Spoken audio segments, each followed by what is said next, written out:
উলিয়ার মাজার ভেঙে ফেলে যারা, আর আমরা তার প্রচারক। অতএব এই দৃষ্টিকোণ থেকে আমরা এই ব্যাপারেই তাদের একটা প্রতিপক্ষ, প্রতিদ্বন্দ্বী এবং শত্রু হয়ে গেছে। মূলত এইটাই কারণ। তারা ভাঙে আর আমরা উলিয়া উলিয়ার গুণ এবং কেরামতি আশ্চর্য যেই ঘটনাগুলি সেগুলি আমরা তুলে ধরি। তো যাই হোক, মহারাজ আবুল সরকার সে একজন সত্যিকার অর্থে সহজ সরল মনের একজন মানুষ। তার কথা আর কি বলবো। আমি আমার বাউল মনের থেকে তাকে যাচাই বাছাইয়ের মাধ্যমে দেখেছি যে তার ভিতরে একটা সুন্দর মানবতা এবং সুন্দর আলোচনা, কথাবার্তা, সবার সাথে সে সরল মনে কথাবার্তা বলে। তো সেই মানুষটাকে তারা একমাত্র মাজারের পক্ষে আমরা কথা বলে থাকি, উলিয়া উলিয়ার গুণগান করে থাকি। সেই কারণটা তুলে ধরে তাকে গ্রেপ্তার করা হয়েছে এবং সে এমন একজন মানুষ, সেই মানুষটার প্রতি যারা গ্রেপ্তার করেছে তারা একটু শ্রদ্ধা জানায় নাই, একটু মায়া মমতা, একটু স্নেহ এবং ন্যূনতম যেই যারা গান বাজনা করে, যারা বাউল বা যারা সংস্কৃতি অঙ্গনে, তারা কিন্তু ভালোবাসার বাঙালি। ধন দৌলত টাকা পয়সা কোনো কিছুতেই না, তারা একটু ভালোবাসা চায়, কিন্তু অবহেলাটা তাদের জীবনে একেবারে দুর্বিষহ। তো যাই হোক, হ্যাঁ, তো উনি একটি বই লিখেছেন, সেই বইয়ের ভিতরে শত শত গান শুধু আল্লাহর প্রশংসা। আর আমরা তো প্রথম আল্লাহর নামে শুরু করি, আবলে পাঞ্জাতরের নামে শুরু করি। আমরা তো সেই বাউল। যেমন আমার একটি গান আমি বর্ণনার মধ্যে পড়ে থাকি, সমস্ত প্রশংসা আল্লাহ তোমার,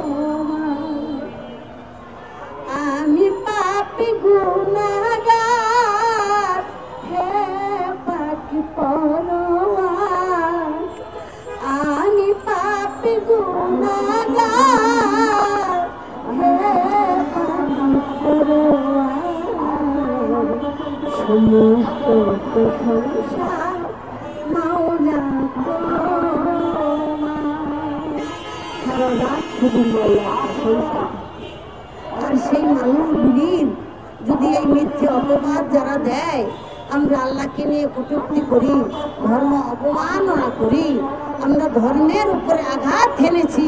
আমি জানতে চাই, গতকাল মানিকগঞ্জ আমার নিরীহ ছেলেদের উপরে যারা আঘাত করলো, মাথা ফাটাইলো, তারা আবার ফেসবুকে এসে, তারা আবার লাইভে এসে মুসল্লি তারা বলতেছে যে আমাদের উপরে বাউলরা হামলা করেছে।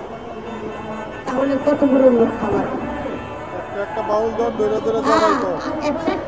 ধর ধরে ধরে জবাই কর।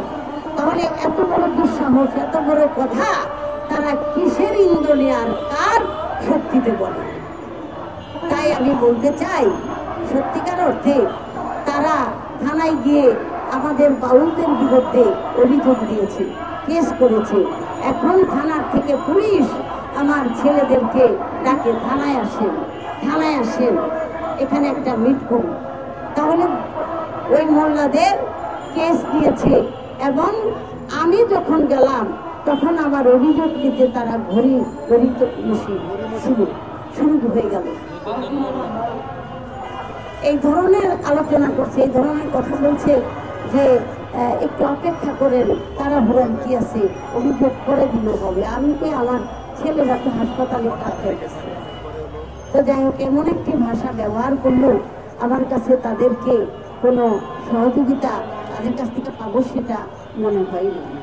পরিশেষে দেখলাম যে ওসি মহোদয় ওনাদেরকে নিয়ে বের হলেন, বের হয়ে চলে গেলেন। আমি বললাম আমি আসছিলাম, আমি তো আলিয়া বেগম আবুল সরকার ওনার ওয়াইফ।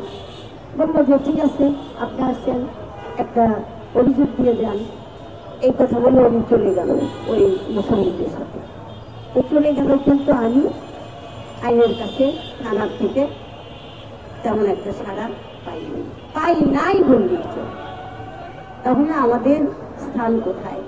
আমরা তো বাংলাদেশের সম্পদ, বাংলাদেশের মানুষ, বাংলাদেশের বাউল, বাংলাদেশের কৃষ্টি কালচারের সাথে আমাদের সম্পৃক্ত। এই জন্য আমি বলতে চাই, আমি শুধু একান্ত আশা রাখবো, দাবি জানাবো, একজন নির্দোষ মানুষকে শুধু শুধু শুধু শুধু জেল খাটাচ্ছে, গ্রেপ্তার করেছে, আমি আবু সরকার সাহেবের নিঃশর্ত মুক্তি দাবি। নিরপেক্ষ, সত্য প্রকাশে আপোষহীন।